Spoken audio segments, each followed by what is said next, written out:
Assalamualaikum warahmatullahi wabarakatuh. Halo teman-teman mahasiswa dan Bapak dosen yang saya hormati, selamat datang di video ini. Perkenalkan, nama saya Froni Wahyudi dengan NIM 172300179 dari Fakultas Teknik dan Informatika, Program Studi Teknologi Informasi. Pada kesempatan kali ini, saya akan mempresentasikan proyek yang sudah saya buat, yaitu Sistem Gudang Barang Berbasis Database. Proyek ini saya kembangkan untuk memberikan solusi terhadap beberapa kendala yang sering dihadapi dalam pengelolaan gudang, seperti pencatatan manual yang memakan waktu, sering terjadi kesalahan dan sulit untuk memantau data secara real-time. Dengan sistem berbasis database ini, saya berharap pengelolaan data gudang menjadi lebih efisien, terpusat, dan mudah digunakan.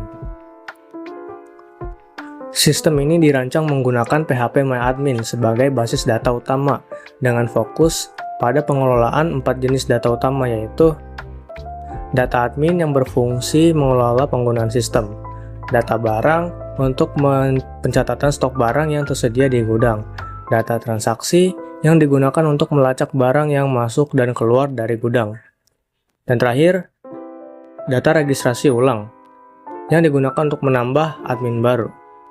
Dengan memanfaatkan pendekatan berbasis database ini, pengelolaan gudang tidak hanya menjadi lebih rapi, tetapi juga lebih terintegrasi sehingga memudahkan admin dalam melakukan pekerjaannya.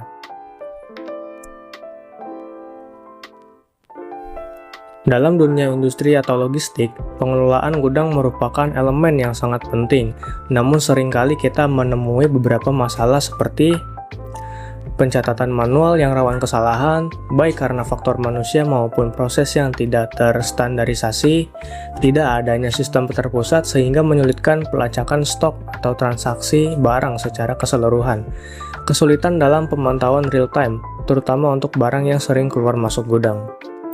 Oleh karena itu, saya mencoba mengembangkan prototipe sederhana berbasis database ini untuk memberikan solusi yang lebih baik dan modern bagi pengelolaan gudang.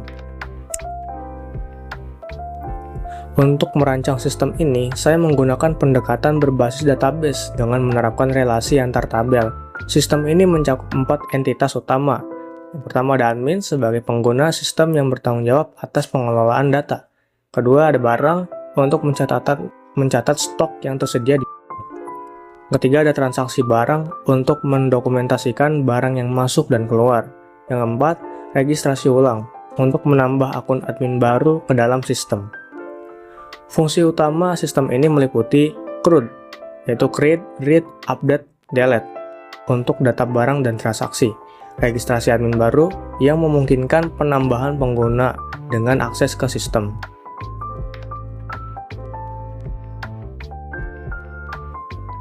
Selanjutnya, saya akan menjelaskan IRD atau Entity Relationship Diagram yang digunakan untuk sistem pengelolaan barang dan admin. IRD ini memiliki beberapa entitas yang saling berhubungan, serta atribut yang menggambarkan informasi penting dari setiap entitas. Mari kita bahas satu persatu. Yang pertama saya akan menjelaskan entitas admin. Kita zoom ya, biar lebih jelas. Nah, entitas admin berfungsi untuk menyimpan informasi tentang administrator sistem. Atribut-atribut dalam entitas ini meliputi admin ID, nama admin ID sebagai identitas unik untuk setiap admin, lalu nama admin untuk mencatat nama lengkap admin, lalu email yang digunakan sebagai informasi kontak, sebagai identifikasi unik, nomor telepon untuk mencatat nomor telepon admin, alamat sebagai data tempat tinggal admin, created ad yang berisi waktu ketika admin pertama kali didaftarkan ke sistem, lalu password untuk autentikasi akun admin. Yang kedua, entitas barang.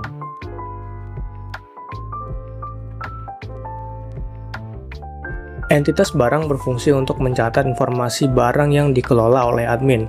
Atribut-atribut dalam entitas ini meliputi barang ID sebagai identitas unik setiap barang, lalu admin ID yang menghubungkan barang dengan admin yang mengelolanya, nama barang untuk mencatat nama barang, kategori yang menunjukkan jenis barang, jumlah item yang mencatat jumlah barang yang tersedia, waktu masuk yang mencatat waktu barang masuk ke sistem. Relasi yang terhubung adalah mengelola, di mana setiap admin dapat mengelola banyak barang, tetapi satu barang hanya dapat dikelola oleh satu admin. Baik, selanjutnya saya akan jelaskan entitas transaksi barang. Entitas transaksi barang digunakan untuk mencatat transaksi yang melibatkan barang, baik itu barang masuk maupun barang keluar. Atribut-atributnya meliputi transaksi ID sebagai identitas unik transaksi, lalu barang ID yang menghubungkan transaksi dengan barang tertentu, admin ID yang menghubungkan transaksi dengan admin yang melakukan transaksi, tipe transaksi untuk mencatat jenis transaksi apakah masuk atau keluar, waktu transaksi untuk mencatat waktu transaksi dilakukan. Relasi di sini adalah melakukan, di mana setiap admin dapat melakukan banyak transaksi. Lalu yang kedua, tercatat dalam, di mana setiap barang dapat tercatat dalam banyak transaksi. Entitas berikutnya adalah registrasi ulang. Entitas ini digunakan untuk mencatat proses registrasi ulang admin baru. Atribut-atributnya meliputi registrasi ID sebagai identitas unik registrasi ulang, lalu ID admin baru yang menghubungkan registrasi dengan admin baru yang didaftarkan, alasan registrasi untuk mencatat alasan dilakukannya registrasi ulang, waktu registrasi untuk mencatat waktu registrasi ulang dilakukan. Relasi yang terhubung adalah mendaftarkan, di mana registrasi ulang dilakukan untuk menambahkan admin baru ke sistem. Kesimpulannya, dari IRD ini, kita dapat melihat hubungan antar entitas yang telah dirancang dengan baik. Relasi-relasi yang ada dicerminkan proses bisnis seperti pengelolaan barang oleh admin, pencatatan transaksi barang, dan registrasi ulang admin baru. Sistem ini dirancang untuk memastikan data dapat saling terhubung dengan efisien dan memberikan gambaran yang jelas tentang alur kerja sistem.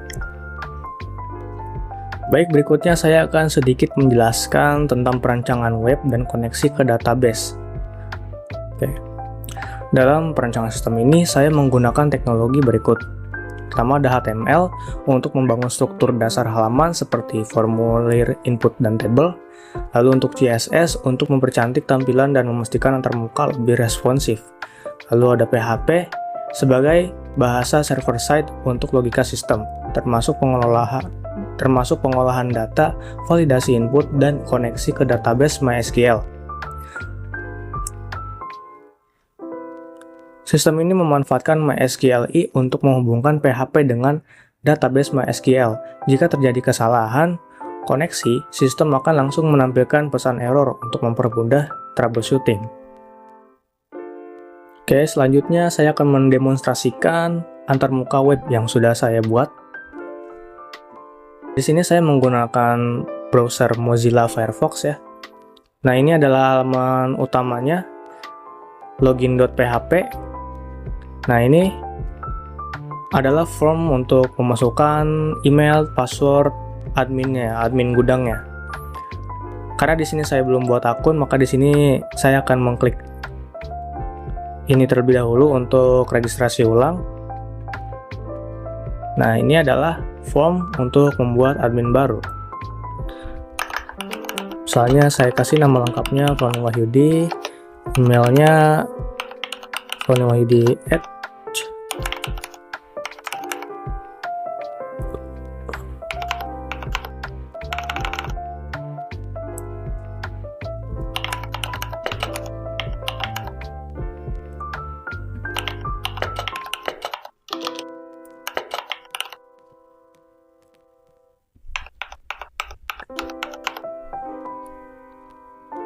Nah, jika semua form sudah diisi, maka kita klik tombol simpan. Nah, maka data ini akan masuk ke dalam database. Mari kita lihat di database-nya.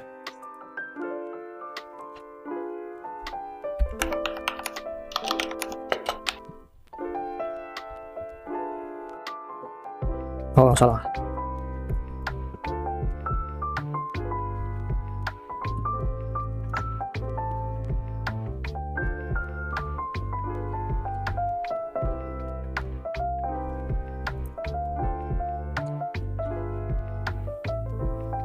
Di dalam tabel registrasi ulang, ya. Di dalam tabel registrasi ulang sudah ada data yang tadi kita masukkan, yaitu ID admin baru.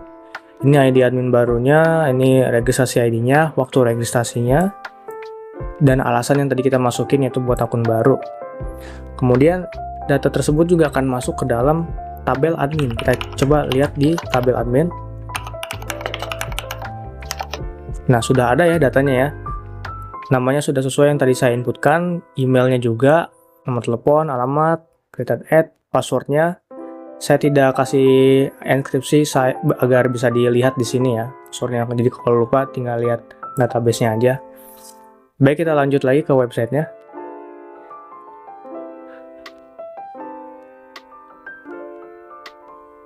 Nah, sudah ada alert data berhasil disimpan. Kalau gitu kita kembali ke login.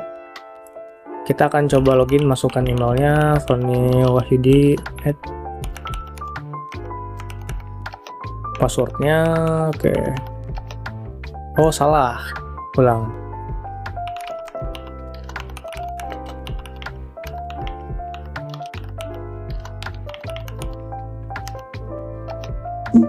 Oke, sudah masuk ya. Nah, ini tampilan data barang. Jadi setelah kita login, kita akan masuk ke barang.php ya. Di sini belum ada data apapun. Sekarang kita akan coba tambahkan barang di tombol ini ya, ada tambah barang. Nah, ini adalah form untuk membuat menambahkan barang baru ya. Masukkan barang ke gudang. Misalnya nama barangnya itu sarung Wadimor. Ya. Kategorinya fashion. Jumlah stoknya misalnya saya kasih 2. Kalau sudah, kita simpan barang. Nah, sudah ada notif barang berhasil ditambahkan atau diperbarui. Oke, kita dilihat data barang. Nah, sudah ada ya, di websitenya sudah ada. Di database-nya pun coba kita lihat di database-nya. Kita select from barang. Nah, sudah ada ya, sesuai yang dengan kita inputkan tadi. Nama barangnya sarung Wadimor, admin ID-nya sesuai dengan admin ID saya, yaitu 1, karena saya buat ulang ya database-nya. Sarung Wadimor, kategori fashion, waktu masuknya juga ada, dan data ini juga akan masuk ke dalam tabel transaksi ya. Coba kita lihat transaksi barang. Nah, di sini juga ada transaksi barangnya ya. Ini transaksi ID-nya, barang ID-nya sesuai ya, barang ID-nya 1, admin ID-nya juga 1, tipe transaksinya masuk. Oke. Kita balik lagi ke websitenya.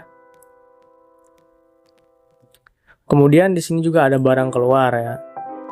Nah, pada halaman barang keluar.php ini, nanti kita akan bisa melakukan yang namanya mengeluarkan barang gitu. Jadi barangnya keluar dari gudang gitu. Sekarang kita coba keluarkan barangnya. Nah, si barang yang tadi ada di data barang akan pindah ke riwayat barang keluar, ke halaman riwayat barang keluar.php. Ya, sekarang kita cek di database-nya. Kita cek lagi di select from barang. Nah, di sini masih ada select from barangnya. Kenapa masih ada? Karena saya masih membutuhkan datanya untuk ditampilkan di halaman web. Nah, tapi di sini bedanya jumlah itemnya sudah 0 ya. Jumlah itemnya sudah 0, dan saya di sini membuat logika agar ketika jumlah itemnya 0, maka tidak akan ditampilkan di data barang ya. Data barang di barang keluar juga tidak ada karena sudah dikeluarkan, maka dia akan muncul di riwayat barang keluar ya. Jadi kenapa data di database-nya masih ada data barangnya? Karena saya masih membutuhkan nama barangnya, kategorinya, namun jumlah itemnya 0 karena jumlah itemnya saya masukkan ke dalam variabel yang ada di kode PHP-nya, lalu ditampilkan di websitenya ini. Saya lakukan ini agar tidak perlu membuat tabel yang sama ya, jadi supaya tidak redundansi atau penumpukan data gitu. Nah, sekarang kita cek juga di tabel transaksi barangnya.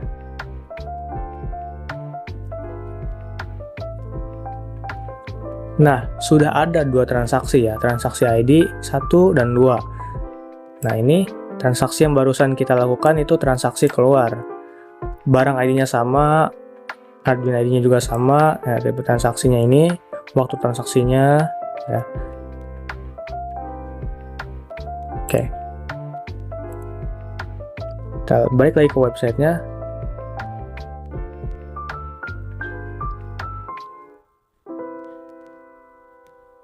Nah, kan sudah tidak ada barang ya di sini ya. Sekarang kita coba login dengan akun lain ya.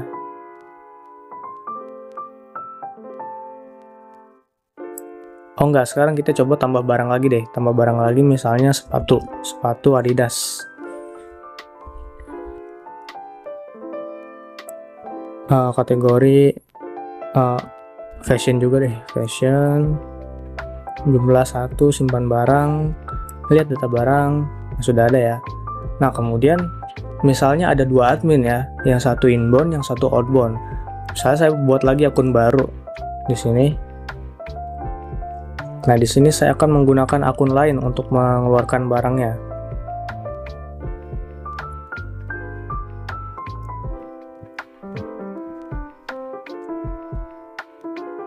Nah, ini story yang sebelumnya ya. Jadi ini tadi saya memasukkan sepatu Adidas. Nama admin inbound atau admin masuknya Froni Wahyudi. Sekarang saya akan mengeluarkan barang tersebut ya menggunakan akun lain atau si operator outboundnya. Kita keluarkan. Nah, di sini ada riwayat barang keluar. ID transaksinya, nama barangnya, kategorinya. Lalu nama admin yang mengeluarkannya itu beda ya. Namanya Izam. Yang memasukkannya Froni, tapi yang mengeluarkannya Izam gitu. Dan sama ini juga akan tercatat di tabel barang tuh ya. Sini ada admin ID,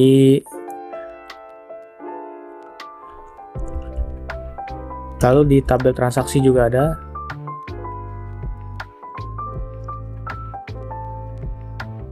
Nah,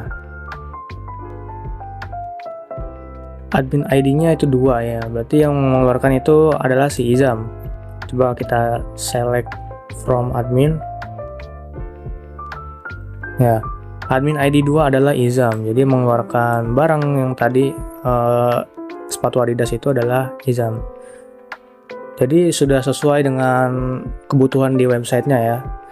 Sekali lagi di sini saya mengakali agar saya tidak perlu melakukan redundansi atau membuat tabel yang sama gitu dengan atribut yang sama, maka saya mengakalinya dengan logika di PHP-nya.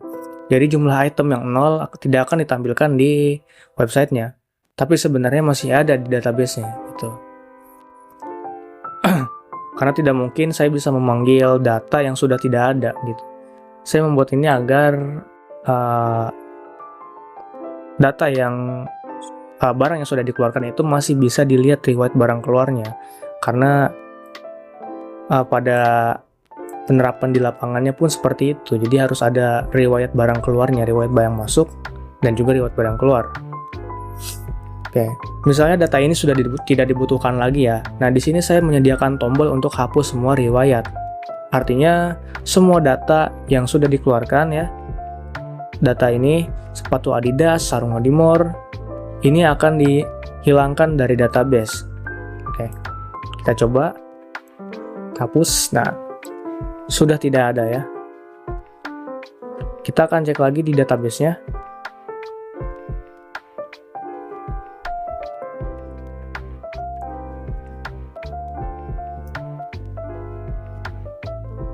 Sudah tidak ada juga. Transaksi barang juga sudah tidak ada karena datanya, ceritanya sudah tidak dibutuhkan, jadi benar-benar dihapus dari database-nya. Oke, gitu.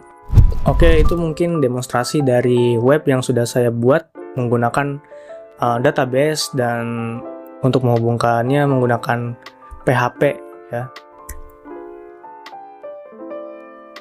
Nah, ini adalah spesifikasi teknologi yang saya pakai untuk membangun sistem ini. Untuk hardware-nya, laptop dengan prosesor Intel i7 RAM 8GB yang cukup untuk mendukung pengembangan aplikasi ini. Lalu untuk software-nya, ada SAMPP sebagai server lokal untuk menjalankan PHP dan MySQL. Lalu ada PHPMyAdmin untuk pengelolaan database, Visual Studio Code sebagai editor kode utama, Draw.io untuk membangun diagram IRD yang membantu merancang relasi antar tabel.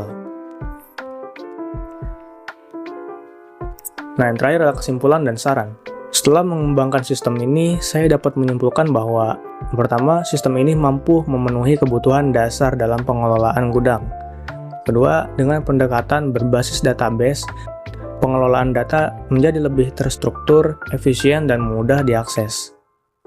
Untuk saran pengembangannya, untuk pengembangan lebih lanjut, sistem ini masih memerlukan beberapa perbaikan seperti meningkatkan desain antarmuka agar lebih menarik dan ramah pengguna, lalu menambahkan fitur autentikasi pengguna untuk meningkatkan keamanan, dan yang ketiga, menyertakan fitur pelacakan aktivitas guna meningkatkan transparansi dalam pengelolaan data. Baik, demikian presentasi yang dapat saya sampaikan. Saya berharap sistem ini dapat menjadi langkah awal menuju pengelolaan gudang yang lebih modern dan terpusat. Terima kasih atas perhatiannya dan kesempatannya. Jika ada kesalahan dalam penyampaian, saya mohon maaf. Sekian dari saya. Wassalamualaikum warahmatullahi wabarakatuh.